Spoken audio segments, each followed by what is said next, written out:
What's up, everybody? Welcome to another episode, nay, a redeployment episode of the What's the Scuttlebutt podcast, your favorite World War II podcast. On this redeployment episode, we're going all the way back to episode 95. Why?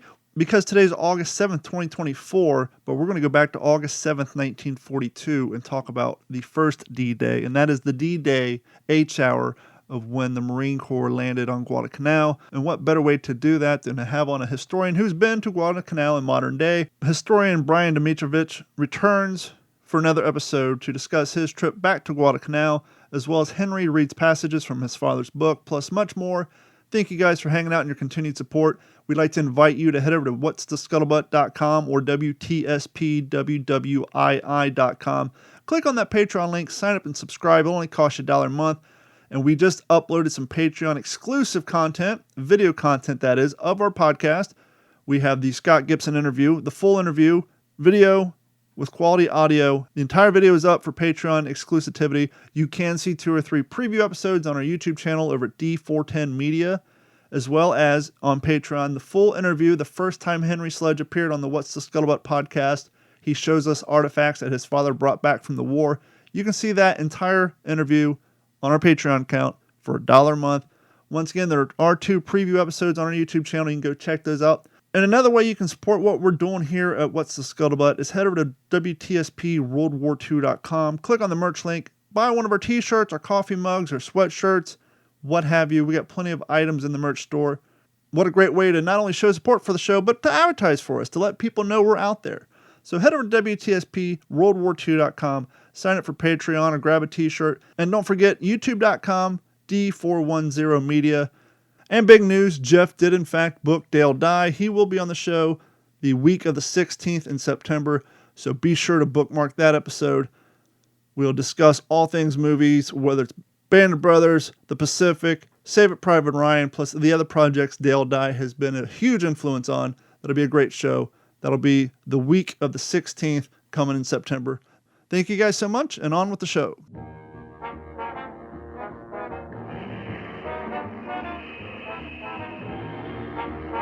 Digital 410 Productions proudly presents the What's the Scuttlebutt podcast with your hosts Dodd Abernathy, Jeff Copsetta, and Henry Sledge.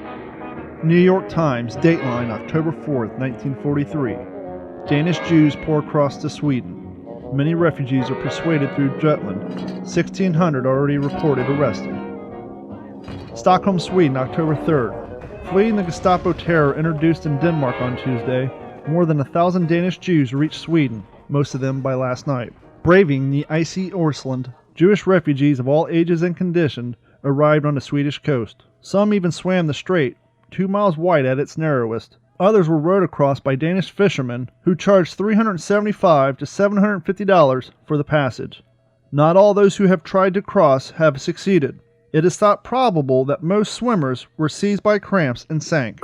Others crossing in boats were surprised by German Navy mosquito crafts patrolling the straits, and their boats were sunk by gunfire. The refugees said that when the Gestapo intruded on their New Year celebration, some Jews had resisted, and both sides had many killed. Municipal authorities and Red Cross branches in the coastal communities in southern Sweden are lodging and feeding the refugees in schools and other available buildings. Many are destitute. Copenhagen reports said that the Gestapo had concentrated on poor Jews, apparently giving those who could afford a huge ransom a chance to negotiate. Travelers reaching Sweden tonight said that Heimlich Himmler had arrived in Copenhagen to superintend the roundup of the Jews, but this has not been confirmed by any other sources.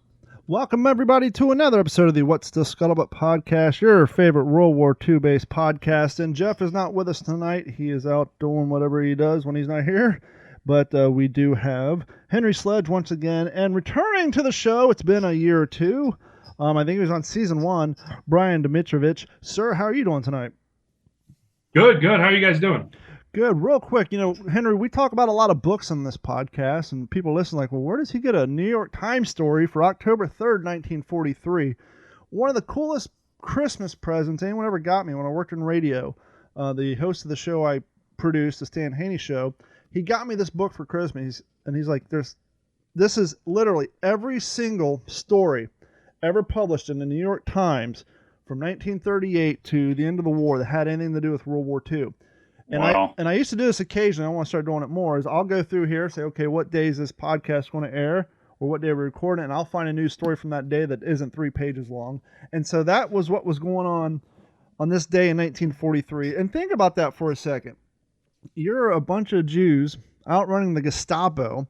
You get near Sweden. There's an icy river. Your options are to swim, and as you heard, most of them died from cramps. But there's some fishermen there who will happily take you across for $350 to $750 1943 money. That is insane. Inflation. Yeah, I guess. But anyhow, so I am beat. I am sore. Yesterday was a weird day for me. About 5 months ago, and we don't talk about too much on this podcast, but just to give you guys an idea where I'm at. 5 months ago, I signed up for an OCR race that I've forgotten all about. It was only a 5K, and I joke it's kind of like my first OCR, which is obstacle course racing. That if you guys aren't familiar, I do savage races, but this one's called Rugged Maniac. Here's my medal. It was up in Tampa, 3 miles, 25 obstacles. But since they were easier obstacles, quote unquote, I was able to actually do them all in the first time and finish the race in 33 minutes. But I had to get up at 5:30 in the morning, leave Cape Coral at 6, get there in order to warm up, run a mile, and get to my wave time. Did all that, drove back home 2 hours, ate lunch, and then I had forgotten that I just kind of got in touch with a guy I went to high school with in Grove City, Ohio, who joined the Marines. He was a tank commander, served 3 tours in Iraq and then a tour in Afghanistan. Had been blown up, his tanks blown up by IEDs multiple times. Before retiring, he joined the Wounded Warriors Division. Has nothing to do with the Wounded Warriors Project, but the Wounded Warriors Division, and then retired out of there. And so now he lives in Northport, which is only 30 minutes from where I live, which is crazy that we all grew up in Ohio, then moved down here. And so after getting home, doing this obstacle course race, being super tired, he came down with his kayak, and then we went kayak fishing for 4 hours. And it was so weird to see someone I hadn't seen since June 6, 1997.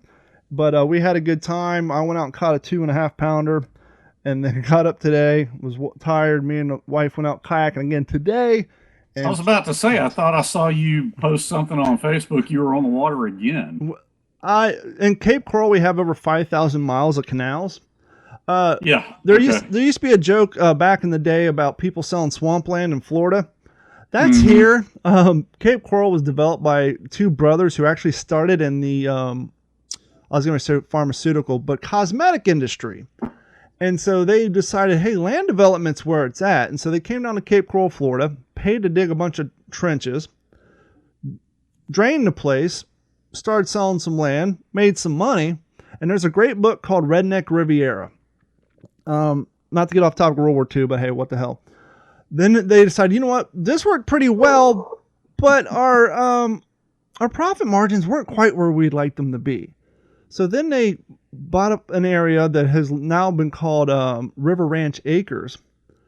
They basically took out some trees, put in some service roads, and then went up to Ohio, Cleveland, and New Jersey and sold the property as being part of a fully developed city, which it wasn't.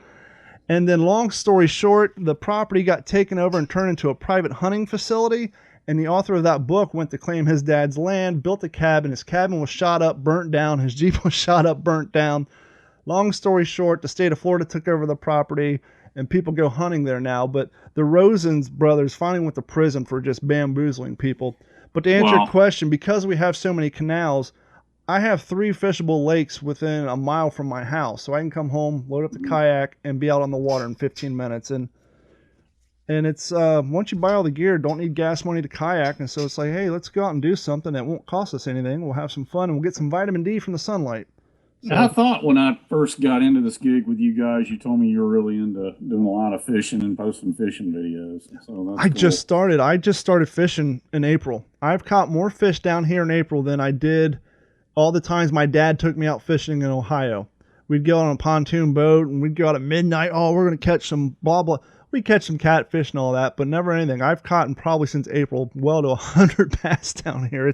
We have so many of them. You can keep 15 a day under 16 inches. They just want to get rid of them all.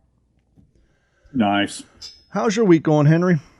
It's been good. Been pretty busy, but we're getting ready to go to the beach next week. We're going to go down to Grayton Beach. So that's going to be nice, keeping my son keeps me busy, I should say.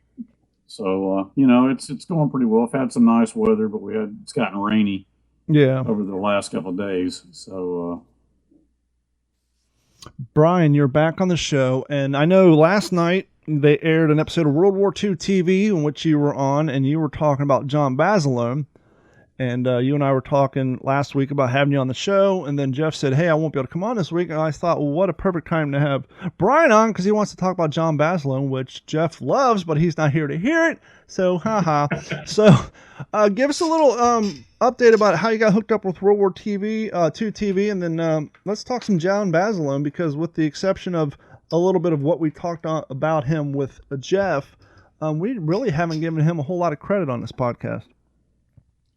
Yeah, so a good friend of mine, Paul Woodage, he started a tour company in Normandy years ago. I want to say he's probably been well over 20 years in the Normandy area, and I've been to Normandy and touring with him over the years, and then obviously COVID is driven to a lot of good digital media content. Mm-hmm. He's always kind of had this idea for something like this.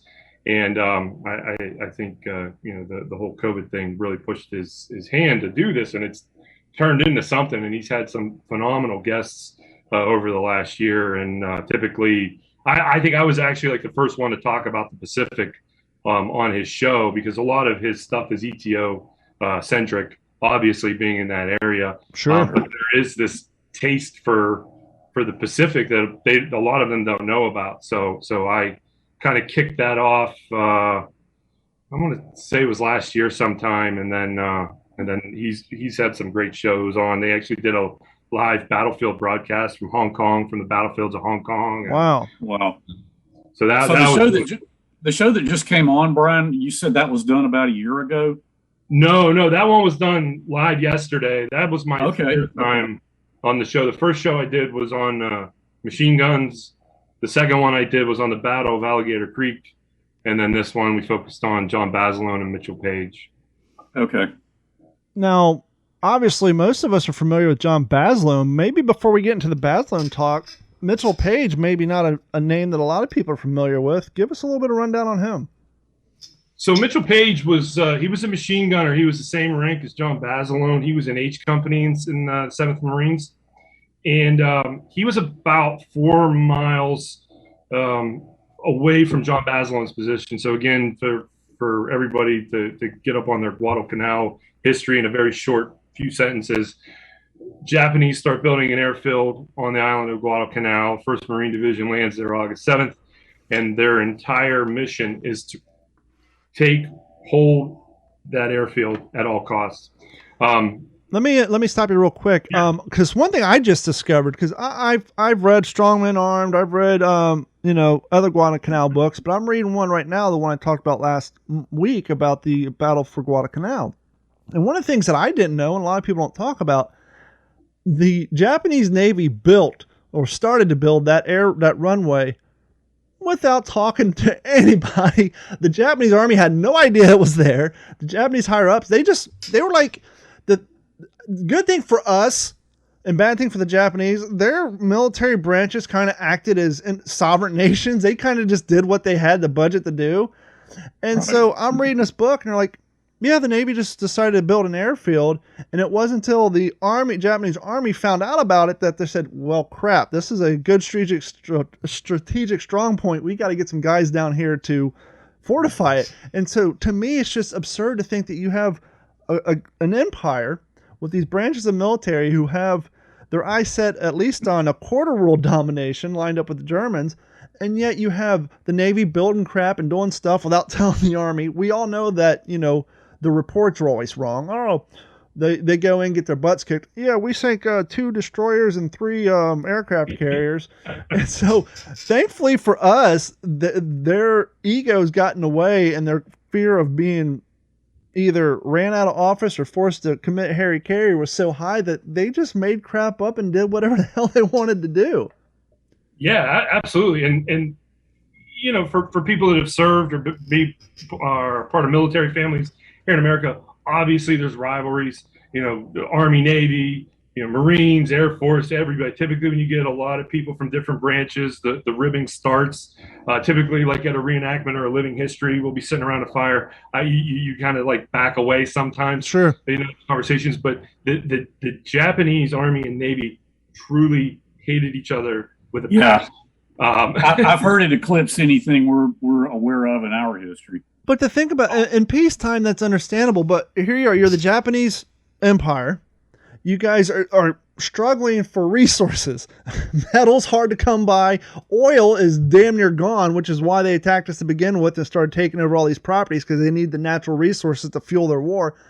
And you got the Navy, okay, let's just clear some trees, use some diesel on our equipment, and just build an airfield without even running it by anybody and seeing if maybe we can get some more equipment down here. To me, it's just staggering, especially in wartime, after you did what you just done. I think I actually it may have been in Strongmen Armed, which I'm going to finish here in the next day or so. When their airplanes were flying into Pearl Harbor, some of them actually had imported U.S. fuel in their tanks. That's insane. I mean, not fully, but some of it was there. That's crazy. Well, I mean, look what's going on now. I mean, over in Afghanistan and the Taliban and all that stuff. I mean, back then the global trade wasn't anywhere near what it is today, but here we are. But anyhow, as you were saying, Brian. So what ends up happening is there's a big push in August. That's the Battle of Alligator Creek that takes place in September. There's another offensive where the Japanese try to push through. That culminates at the Battle of Bloody Ridge or Edson's Ridge. And then in October is where the Japanese and America are all in. They are everybody is saying this is the definitive battle, which is it strikes people when they first hear that, because you think like, well, there's still a chance, and there's not. And that's what's always drawn me to this battle is that America could have lost this battle. Absolutely. Half a dozen, 2 dozen times. It was constantly in the balance. The American government is drawing up plans. They're drawing up speeches that for the demise of the 1st Marine Division. Is this going to be another baton? Do we actually go to the table and start talking peace with the Japanese at that point? So this is the criticality point of Guadalcanal. And in October, it's kind of everybody's all in.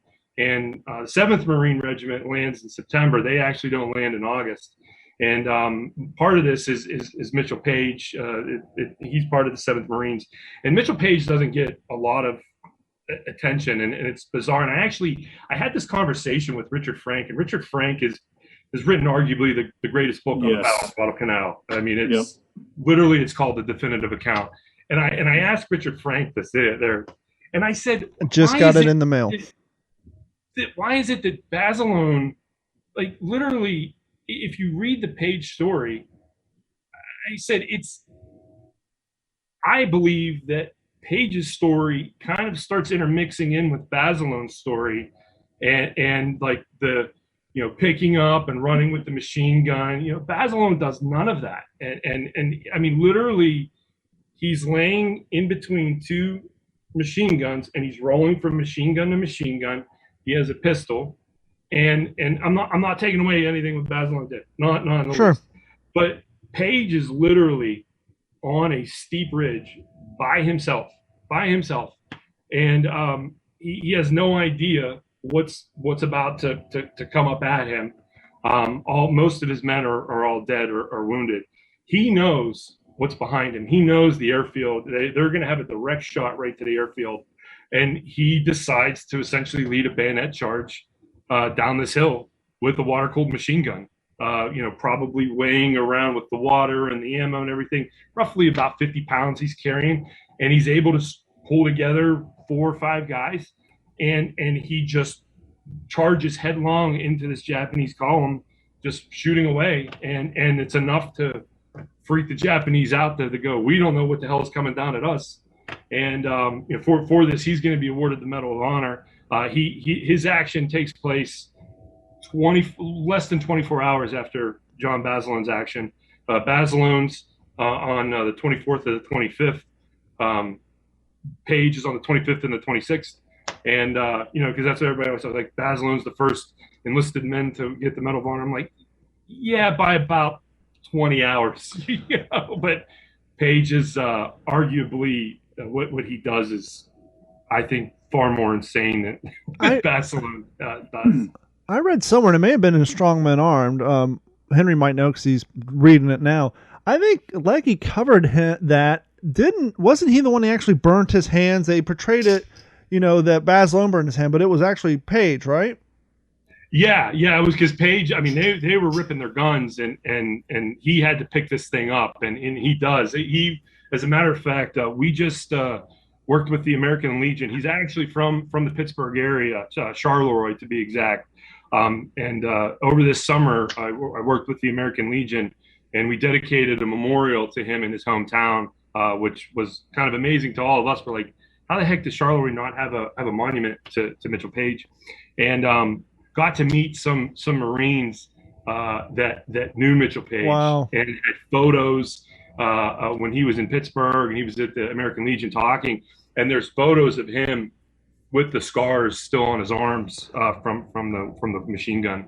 I think, Henry, to answer your question prior about the fact that Basilone kind of got, perhaps maybe his reputation got inflated. Obviously, it's nothing that he did. I think maybe it was part of the quote-unquote propaganda machine on our side. We got Basilone going on tour. He's trying to raise war bonds. How better to get more people out than to just kind of take both these stories, mix them together, and create, we'll use Basilone's face and name and, create this superhero mentality just so we can sell more war bonds and get more money and supplies to back the effort. History be damned. It might have been a thing where somebody thought that John Basilone was a little more charismatic than Mitchell Page. Sometimes things break that way. You have one guy he's just got that air about him that, and somebody goes, "Hey, he's our guy. We can market that." Mm-hmm. And not to take anything away from either one of them. Sure, absolutely. And I think too, I've had this discussion before. I think it all depends on who's pushing it too. It's like, where I work at, if you put in, we have awards that are given out at the end of the year. Managers will put in for the awards, and certain managers will, they're able to wordsmith things to make things sound better. I'm sure this happens all across corporate America, and then anything else. I've never encountered that. But you know what I mean? It's like, depending on what you got Chesty Puller, that's already a Marine legend in his own right. By the time Guadalcanal hits, that Chesty's going, no, it's my guy. I want the attention on my guy. And again, I'm not saying that this happened or anything, but it's still this kind of mystery where like Basilone he was already a household name. Yeah. Before. It's not like, obviously he goes into Marine lore. I mean, after the heroic deeds and being killed on Iwo Jima. And can I read the last sentence of this chapter 14 in Strongmen Armed? Absolutely.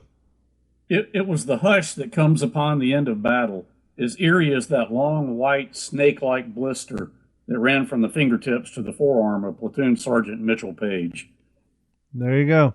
And, I was going to think, we as historians and, especially people like me and Brian who do living history now, we kind of look at history as in, done a certain way. It could have been something as simple as somebody came down from the War Department saying, hey, we're looking for somebody for a reward drive, preferably a Medal of Honor recipient. And the person asked us, said, what's his, first person came to his mind, that Basilone guy. It could have been something that simple. Give me him. Yeah, it could have just been, I wrote up some papers 2 days ago. What was it? It's like, what was that guy's John name? Basilone. He'll work. Yeah. It could have been something that simple and non-nefarious. We don't know. But again, not to take anything away from John Basilone. Oh, sure, not at all. No. It was like what I talked about on the show yesterday. So, the narrative always is that he's taking on 3,000 Japanese, and for some reason he's barefoot, and he's going 3 days without food, and and this doesn't even happen, and he's actually going up against the 9th Company of the 29th Infantry Regiment, and they're coming at him with 130 guys. Now, Basilone only has 4 guys with him, so it's essentially 5 on 130, which is still insane. Absolutely. At that point, I'm probably needing a change of clothes. At that point, I mean, hell, if it was like there's 20 guys coming at you, I would still be utterly terrified. Again, what he does is, I mean, he keeps those guns going. He keeps the ammo coming. Basilone, between his 2 guns that he fires on that right flank, fires over 60,000 rounds of ammunition just out of the 2 guns. And how many? That's from his own testimony. I mean, we were able to actually come across his Medal of Honor testimony, and he just walks it down through of everything he fired and what he did, and again, just doing that at night. If you watch the show, I have some of the video of his position. I mean, it is just dense. Brian, have you ever heard of Joseph Alexander, Colonel Joseph Alexander? No. But he wrote Storm Landings. He wrote Utmost Savagery about. Oh, okay. Joe was a friend of mine. I went with him to Peleliu in 1999. But he and I talked about the Pacific several times after it came out. And again, not to make the show all about the miniseries, not that that's a bad thing, but we were talking about. I got my travel Peleliu shirt on. I saw that. Saw that. But I asked Joe, like, okay, Joe, what were your thoughts on it? How'd you feel about it? And he said, and he liked it, but specifically, what really sticks out of my mind was him talking about Basilone's fight there in part 2. And he said, I think that was as well represented as I've ever seen it, hands down. Yeah, because when you watch that, it's not the heroic comic book version where he's running around barefoot. He's doing realistic things. He's cleaning a jam out of a gun. He's making the guys are shooting. And what I want to ask Brian, or maybe Henry knows this, I don't know the nomenclature of the machine gun that well. For people trying to figure this out with the amount of ammunition you said he expended, how many rounds does a belt hold on the water-cooled 19, what is it, 1900, the Brown? 1917. The 1917. 250 rounds. So think about that, 250 rounds. Okay. Yeah. And obviously he's an expert with this gun, but you still have to change that belt. There's still time in there. Just think about how many times he had to change those belts on those guns to expend that many rounds. And when you're doing that, you're hoping your gunner assistant's laying down some fire with his M1 to give you cover, but that's still an amount of time that machine gun nest, which everybody on the other side is aiming at, because the machine gun nests are what you try to take out first. Absolutely, and every time you're changing that belt, you're at your most, vulnerable. Yeah. And just that in and of itself is just tremendous. Doing it in the dark, and everything is wet, and you're sweaty, and your adrenaline's pumping, and you're laying in a foxhole with hot brass all over you, because that stuff's just expending all over you. Oh yeah, it's just dumping all over the place, and again, just keeping those guns running. There's head spacing that you have to adjust for, because when he went to the one gun, he says that he needed to extract a broken shell out of it. And that is completely indicative of the gun not being headspaced correctly. So what's happening is that gun, it's stripping out a round out of the belt and kind of sliding it down into the barrel. And the barrel is actually screwed into what's called a barrel extension. And they have to set it just right so it kind of slides into that barrel. And if it's off, what'll happen is upon firing or extraction, it'll snap. So it'll actually extract half of it, wow. And then the other half stays in, and it won't and then allow stovepipe. So they actually portray that really well, where he's underneath. Yeah. He's taking a timing gauge, and he's trying to get that piece to flick it out of there. And once he does that, then the gun's back up and running. And he's doing this in the dark. It's not like they got big mag lights. Maybe at best somebody's got one of those. Only got a headlamp on. And, maybe at he's best on his back, and somebody's got a Zippo, maybe if he's lucky. But other than that, he's doing it in extreme dark. The one thing he said he was terrified of the most was the dynamite. The Japanese used, from my research, and the Japanese, they were utilizing their Bangalore torpedoes. And for those that have seen Saving Private Ryan, There's that scene where they're bringing up those pole charges. Bring up some Bangalores. Right, yeah, and they're trying to blow holes in the barbed wire, and the Japanese are trying to do the same thing. But what they started doing was they were actually taking the TNT charges, lighting them, and then throwing them over to try to hit the machine gun positions. And Basilone just said that concussion. He said that was the thing that really jarred him the most. During that action was just that TNT going off constantly, and he would see this. And also, wasn't it pretty common for like the first Japanese through the barbed wire to just throw themselves on it so their comrades could just scamper up over them? Yeah, I mean, I don't know that happened there, but yeah, I mean, they were. I mean, the Japanese were pretty fanatical throughout the entirety of the war, but what I always give credit to the 1st Marine Division during that battle in particular, because they're really facing the A-team. I mean, they are facing the best of the best, both at sea, land, and air. You're talking highly qualified pilots. Their Navy is just on point in the night fighting arena. And, it's, again, what they're doing. But it's their tactics that's holding them back. Basilone, in his own account, says they're a very rugged soldier. They're very tough. But he's like, their tactics seem kind of stupid. He's just like, they just keep coming into this, where after August and September, you'd think there'd be a lessons learned to go, maybe let's not do this. Maybe let's try to find something else. And to that generation of Marines and soldiers, keep in mind, their grandfathers fought in the Civil War. So to them, I'm sure a handful of them probably sitting there in their foxholes watching the Japanese run at them, thinking this is very, very reminiscent of Civil War and Revolutionary War tactics, where we're all just standing in a field running at each other. We've moved past this for a reason. Like, holy shit, my grandfather was right. They do just charge at you. And crazy thing is, we know that Carlson went over and worked with the Chinese army and all that, right? Gung Ho. Yeah, and so in Gung Ho, it's interesting how Henry was talking about the first Japanese soldier would land on the barbed wire. Carlson taught his guys to do the same thing. And I almost wonder if maybe he got that tactic from watching the Chinese army. But yeah, and in Gung Ho, you'll see them.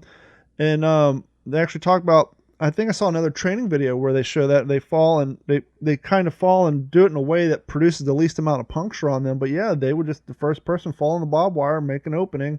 When you don't have time to go up there with your snippers and cut it open, just first guy takes the hit and everybody else just runs over him. To underscore what Brian was talking about, I mean, early on, I mean, it was so touch and go for us at Guadalcanal. And I mean, wasn't Vandergrift actually, he was told you were authorized to surrender if worse comes to worse. And I mean, was that before the Getke Patrol or after? It would have had to have been before, because after the Getke Patrol, there was no surrender. Yeah. Well, the Getke Patrol, the weird thing about that is that that should have never happened.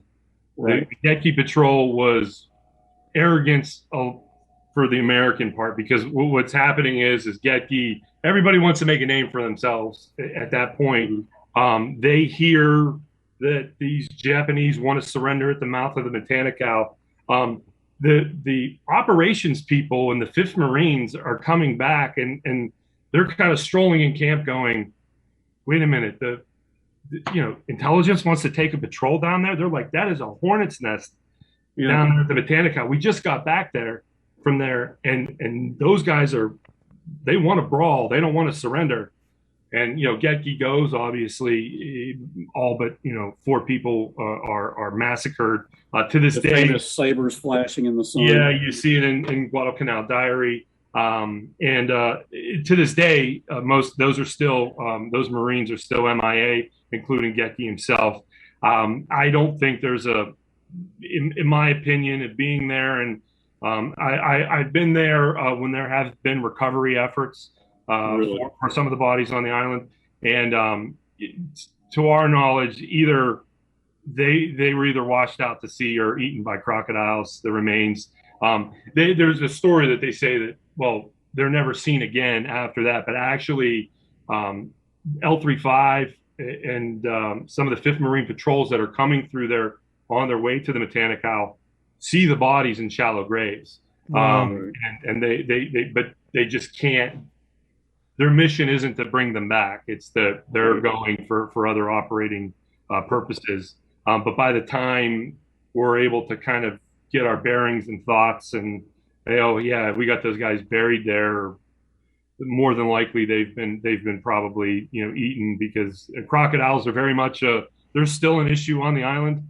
We actually had some encounters, and I believe in Robert Leckey's book, he talks about after the Battle of Alligator Creek, where he swims out and he takes the binoculars from the Japanese officer and he swims back to shore all proud, and I think he has a knife in his mouth and references like being a pirate, and then his buddies are looking through the binos and they're going, hey, look, there's that guy you were just out, and the crocodiles are ripping apart. And yeah, because geez, I was just out there. Because in Helmet for My Pillow, he talks the first night there, they see a V shape going down and they don't know what it is.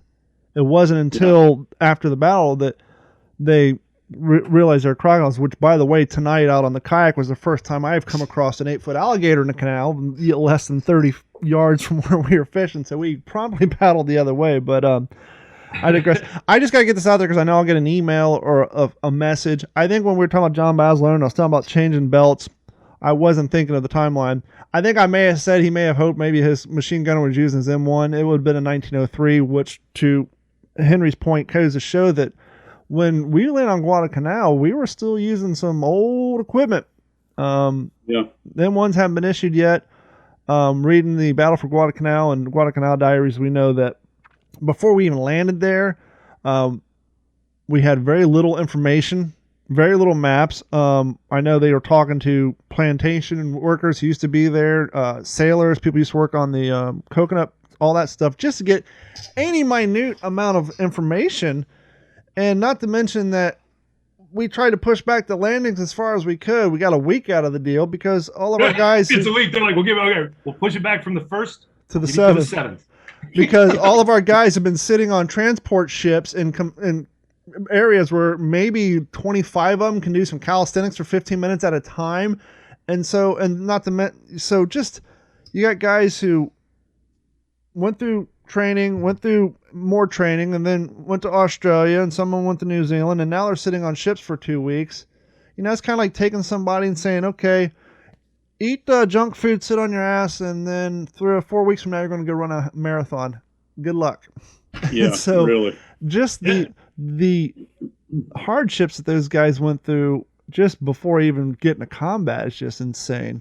Their maps were all wrong. As a matter of fact, they're set up in the main divisional command. They're planning this out of a hotel room in New Zealand, and a few guys from the hotel bar mistakenly walk into the planning room, and they walk right in, and there's all these maps of the invasion that they're drawing up, and these guys are like, and nobody was in the room. Yeah. And all of a sudden, the officers walk in, and they're like, "Who the hell are these guys?" And they're just all drunked up, and they're like, "Oh, sorry, we went in the wrong room." And they're like, "Get out, get out, get out!" And by the way, shut up.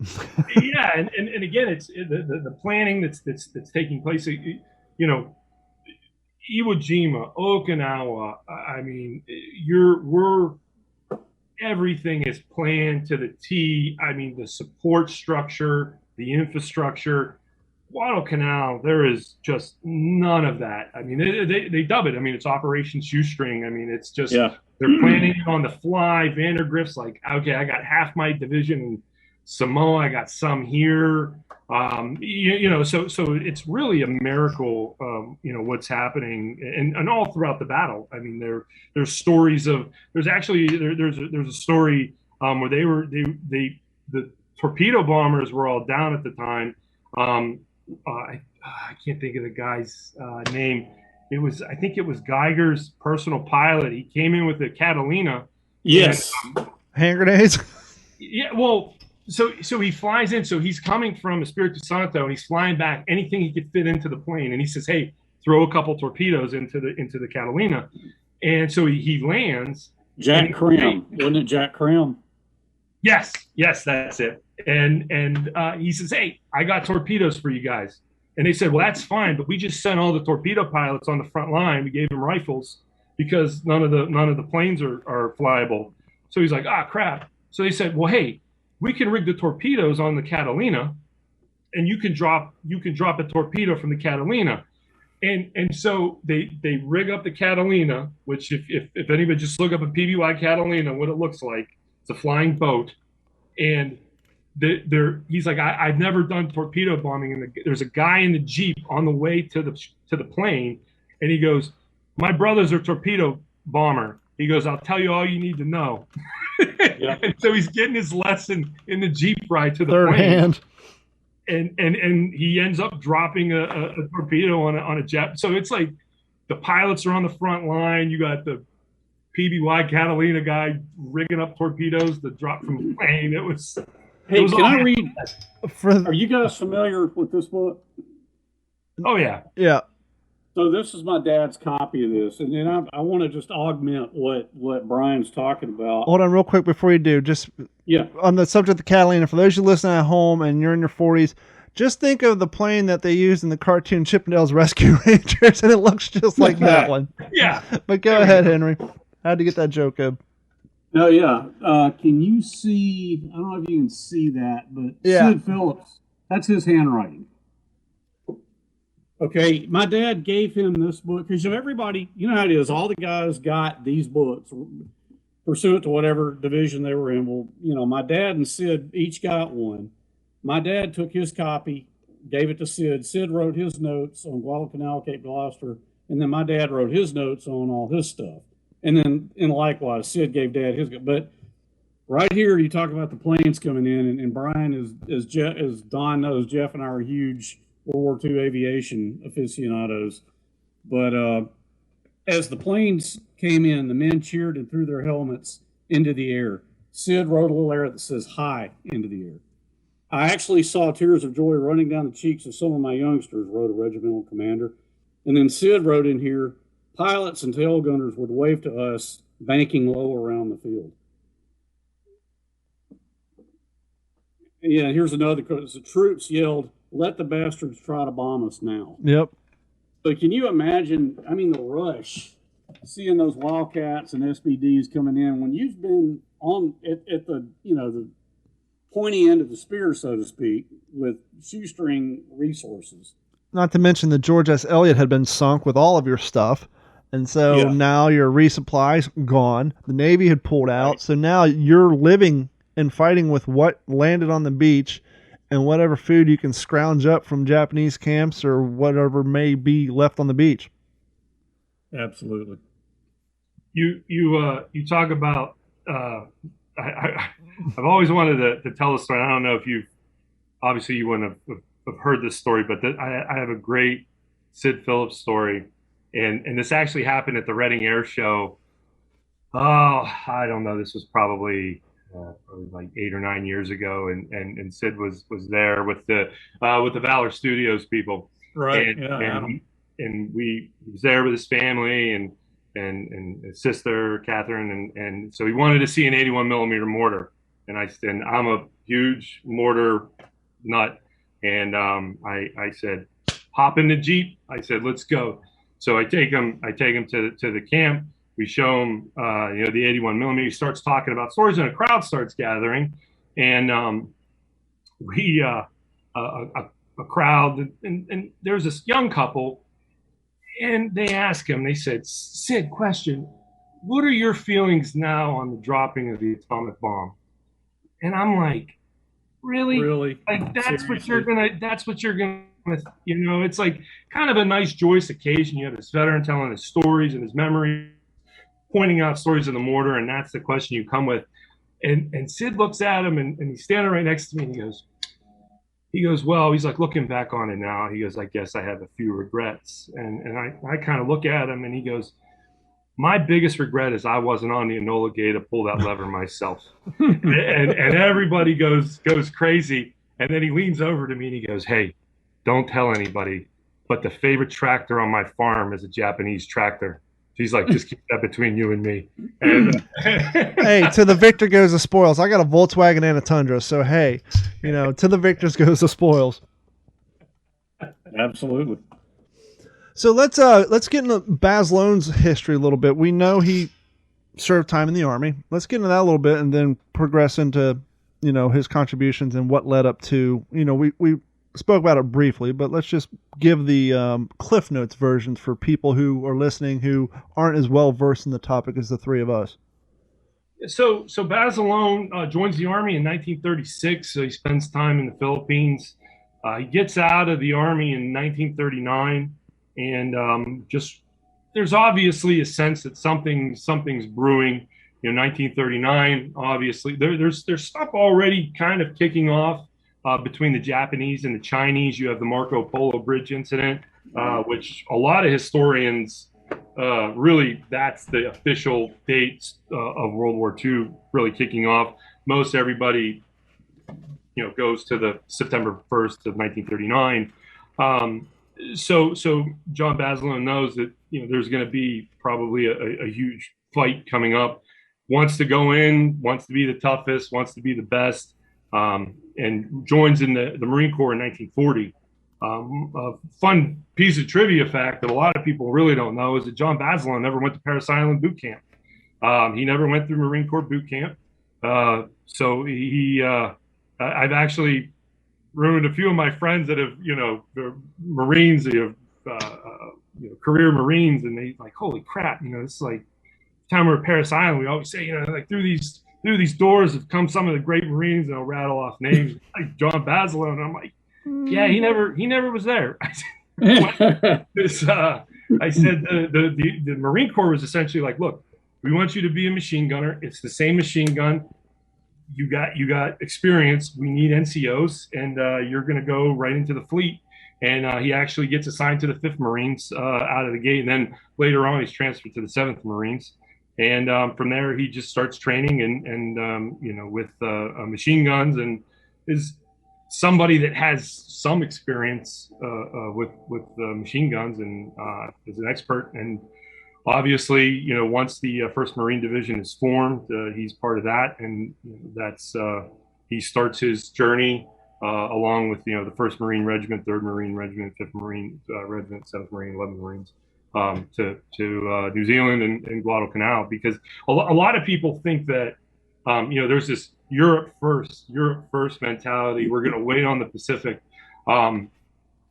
That's you hear a lot of that in like TV shows now and books and everything. But if you really dig into it, we were mightily concerned with the Japanese, because people were coming back.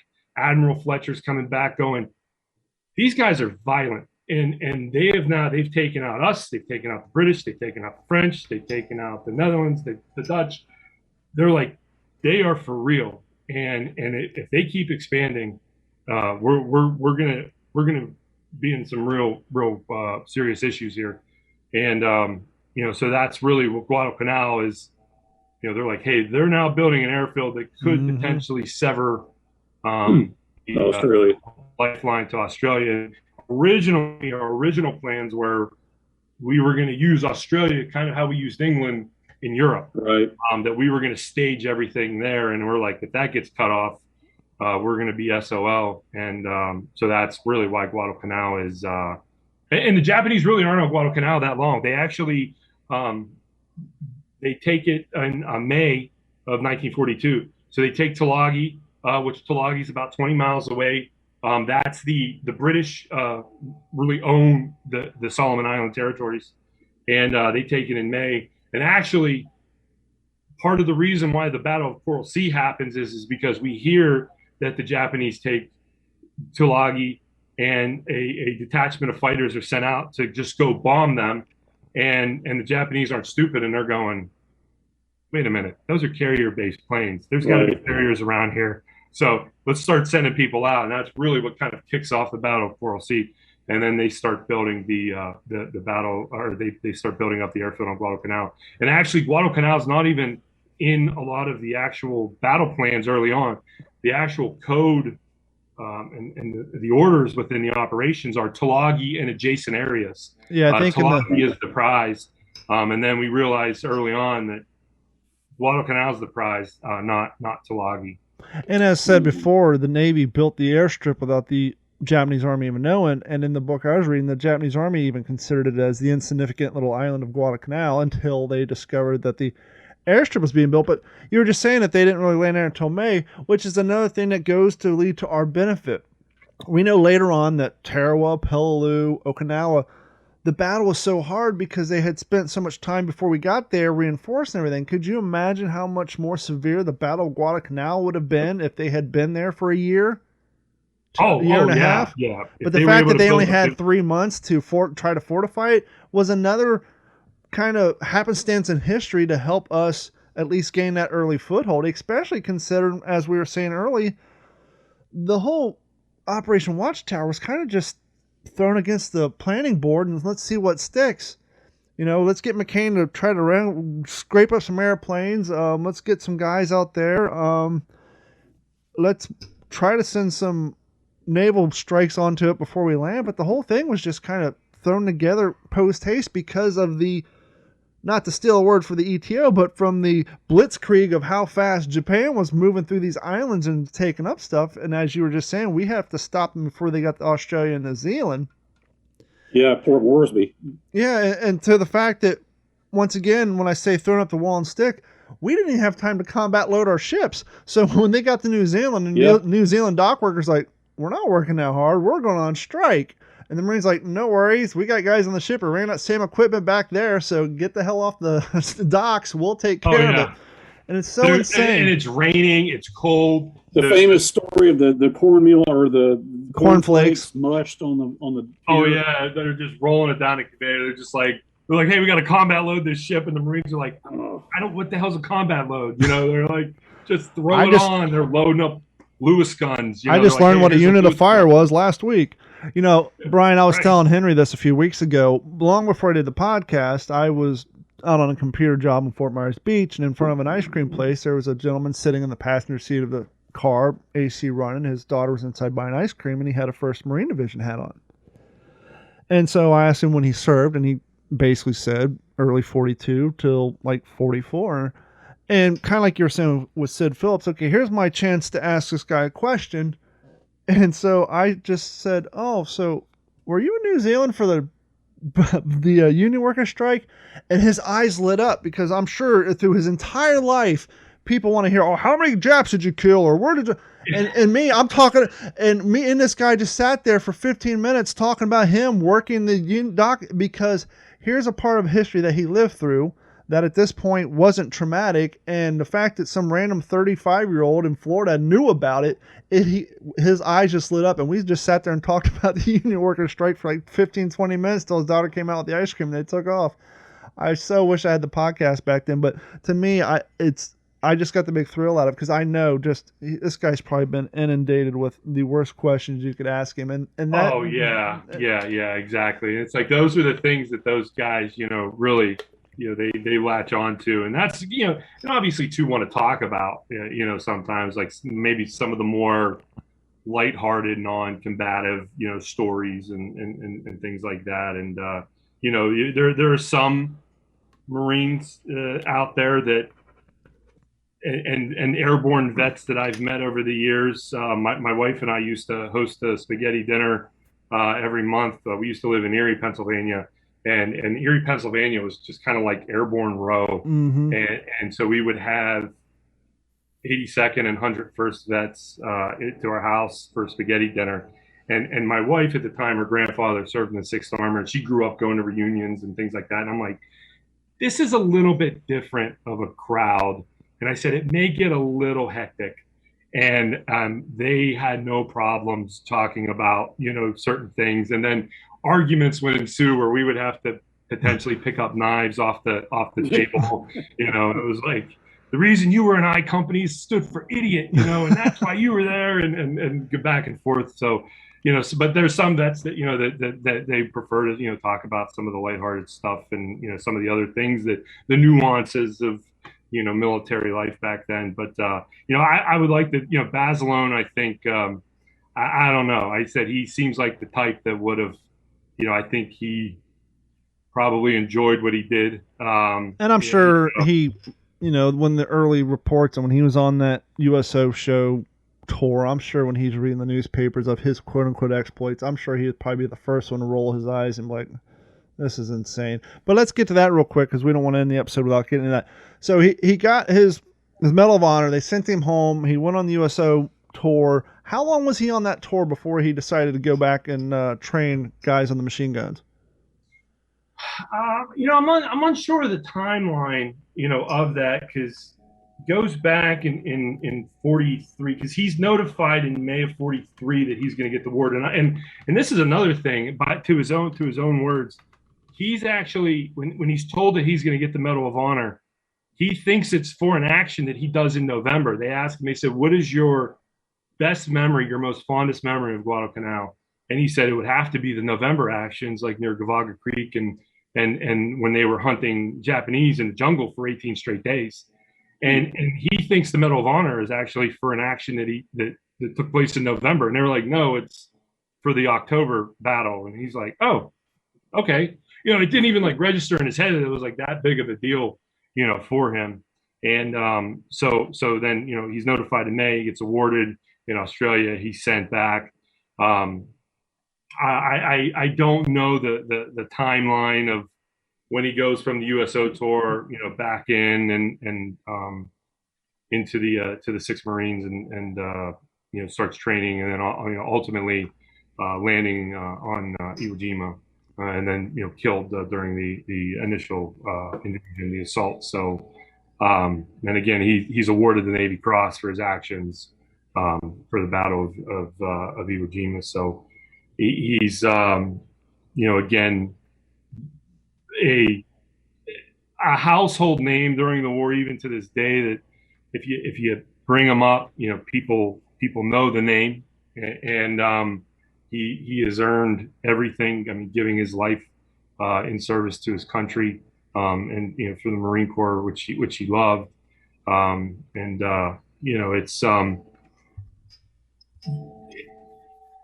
talking about the story, and that's why I feel bad sometimes when we talk about these. You get kind of the nerd circle that we talk about certain things where and sometimes some people kind of look at it almost disrespectfully, like we're disrespecting them in some way, and it's just really trying to separate that fact and fiction. And sometimes the facts are even more amazing than these tall tales that get bred out of these stories. And it's again, just for me, the battle has always held a special place in my heart, and some of these guys that really made it happen, because if not, it turns into a much different story for the Absolutely. battle.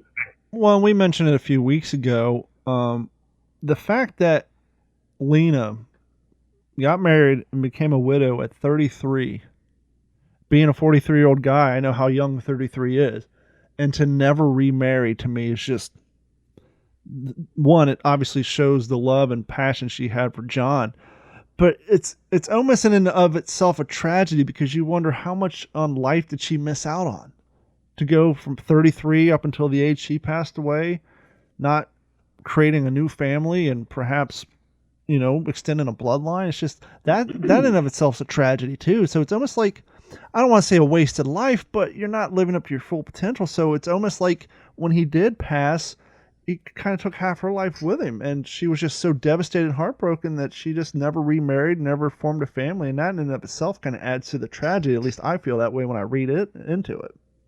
That time period is such a unique, and I think it probably sticks with a lot of men, whether it was men and women throughout the World War II, Korea, Vietnam. But to me, growing up, hearing the stories from my family, what it meant to them. My wife's grandfather, he served in the 6th Armored Division. When he was going, my father-in-law was going to go get married. He goes, "Dad, I'm getting married," and gave him the date. And my wife's grandfather said, "Well, I won't be there." And my father-in-law was like, "What are you talking about?" And he goes, "Well, that's the Company B reunion." And he said, "You got it." And they had to reschedule their wedding for his unit's reunion. And when he passed, one of his battle buddies just crying over his coffin, and he wasn't there when my wife's grandfather was wounded, and he was crying, and he was just saying, he goes, I wasn't there for you, Milt. I wasn't there for you, Milt. I wasn't there for you, Milt. And I told my sister-in-law, I said, that man probably knows more about your grandpa than your grandma ever did. Mm-hmm. And I said, this time period, and again, Henry, the stories that you were telling the other day on that show about your dad, when Right. when your mom said, there's your mom, there's your dad, there's Ak. It's just like this time period, and these people that live through it. It's such a unique time period, and it stayed with them throughout the entirety of their lives, and it meant so much to them, as miserable as it may have been, and for the good or for bad. I mean, it's just part of their DNA. Can I share a little quick story? Yeah. Because you brought that up. To your point of the mindset, and I've heard my mom tell this story, but it wasn't that long after they were married.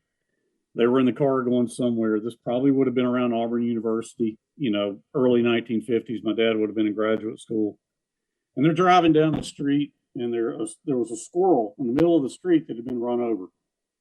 And it's eviscerated and bloody and mangled. And, they just drive by. And my mom was like, oh, look at that poor squirrel.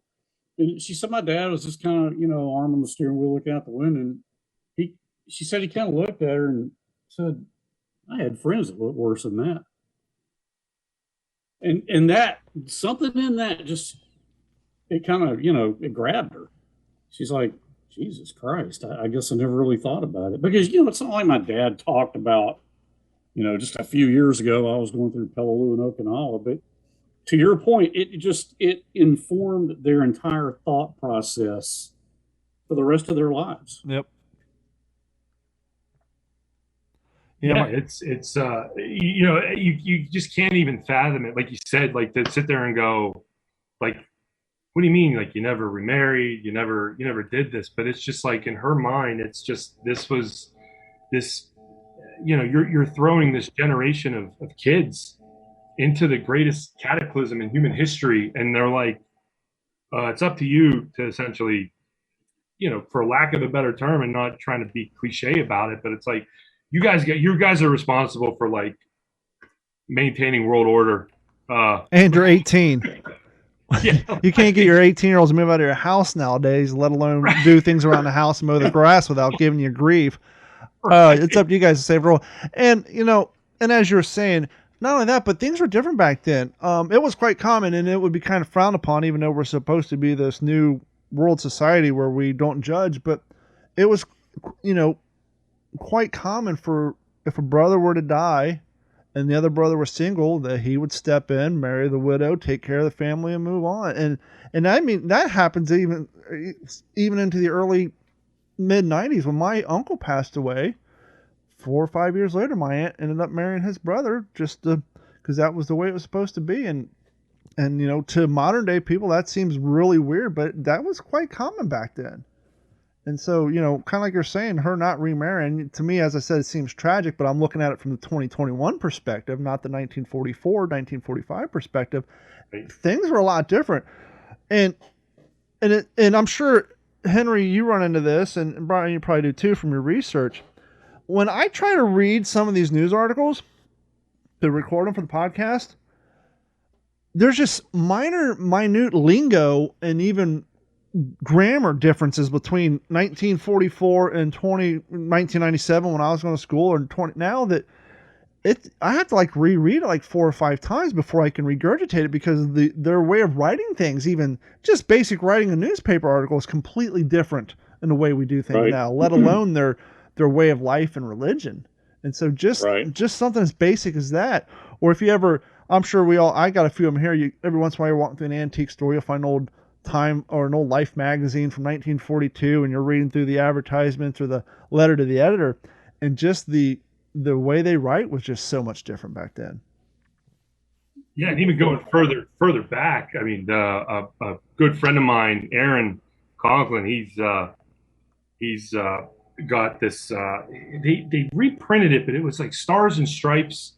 But during World War I, and there was actually like they had this souvenir bound thing of all of the issues that were issued out during the First World War, and he had a copy of this, and I was just reading through some of the articles, and this was from the First World War, and like you said, it was like, wow, the phrases, the terminology, and everything like that. You're going, oh, they talk like that, and even you see on the reels and things that high pitched mid Atlantic voice, and that was actually like a real thing. It's a vernacular that was used back then, and people had that accent, and so it is sometimes you gotta look through certain lenses. And again, talking about the Battle of Guadalcanal, people when they hear it, I always say you gotta look through the lens of 1942, not through the lens of 1944 or 1945. There's no question that we're going to take Iwo Jima. There's no question that we're going to take Okinawa. It's just going to be what is it going to cost? We're not going to pull back from this. And that's, again, you in certain things you can't look through it through the lens of, now 2021 of really with anything. You have to kind of remove yourself and kind of put yourself into that time frame to really understand it, to go, why the heck would they be doing this, or why are they doing that? So absolutely. Before we wrap it up, I got to get the plugs out of the way. This episode of the What's the Scuttlebutt podcast has been brought to you by our friends at Computers. At Computers has been providing IT solutions since 2004.